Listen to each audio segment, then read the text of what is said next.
Jo vaig arribar aquí a Sinèrgics per un anunci al Facebook. Vaig trobar un dia que hi havia un coworking de retorn social. D'entrada em va sorprendre el coworking i retorn social. Vaig pensar, ostres, quina idea més bona. I vaig entrar i vaig veure el projecte i el vaig trobar fantàstic.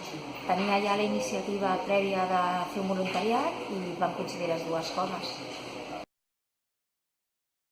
Doncs l'experiència d'un coworking de retorn social sempre és doble, no? El que tu ofereixes i el que et retornen.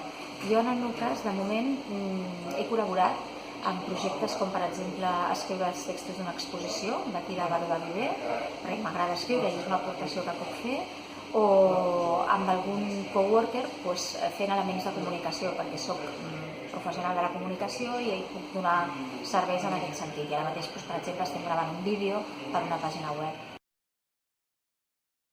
Jo crec que qualsevol persona s'hauria d'engrescar a venir a un coworking de retorn social com aquest, sobretot si estan començant, perquè es trobaran amb d'altres coworkers que també estan començant. Primer avantatge. Després, temes molt pràctics. L'espai és molt maco. Pots aparcar, que això en una ciutat com Barcelona és quasi un miracle. Aparcar i sense pagar i sense fer moltes voltes. I després, per un tema més emocional, el retorn és social.